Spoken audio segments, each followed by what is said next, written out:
Hello, it is my pleasure to show to you this case report made by Damien Gatinel from Paris. It deals about this unusual complication of refractive XMLS historic, which is rainbow glare. In this video and this case report, you will understand the basis, the pathogenesis, and how to treat this rare condition that is frequently ignored because it happens basically with all XMLSs, but today is still present in some cases. Please watch this case report because you will learn a lot. Thank you. I would first like to thank my co-authors, and here is my financial disclosure. Rainbow glare is a rare optical side effect of femptolasik, first described in 2008 by Kruger. The symptoms can be so spectacular that patients are quick to draw them as a spectrum of lateral color bands and vertical lines above and below the source, proceeding in a rainbow-like fashion. This can give rise to disturbing replications and ghost images when looking at monochromatic sources. One can reproduce a spectacular diffractive effect through a calibration PMMA disc within which a flap cut was performed with the Wavelight FS200 laser. White light is diffracted by the regular matrix of the spots. This causes a spatial resonance phenomena for certain angles, which are wavelength dependent.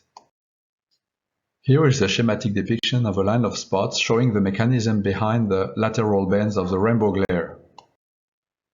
We searched our database for patients who spontaneously complained of rainbow glare after femtosecond LASIK. For all patients, we exported preoperative parameters such as sex, age, degree of correction, kappa angle, corneal sphericity, as well as intraoperative parameters such as diameter of the optical zone, decentration of the treatment with respect to the pupil center, cyclotorsion angle, and flap parameters.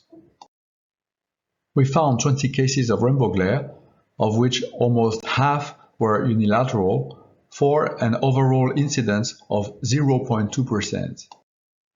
We found a significantly higher proportion of men and eyes operated for hyperopia compared to the group of patients who did not complain of rainbow glare.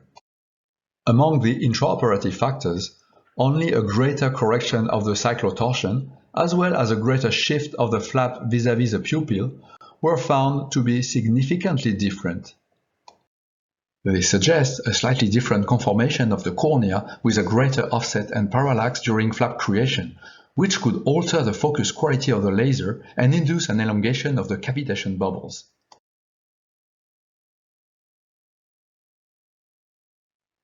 Stromal photoablation gradually erases the trace of impacts on the side of the stromal bed, but not on the back surface of the flap.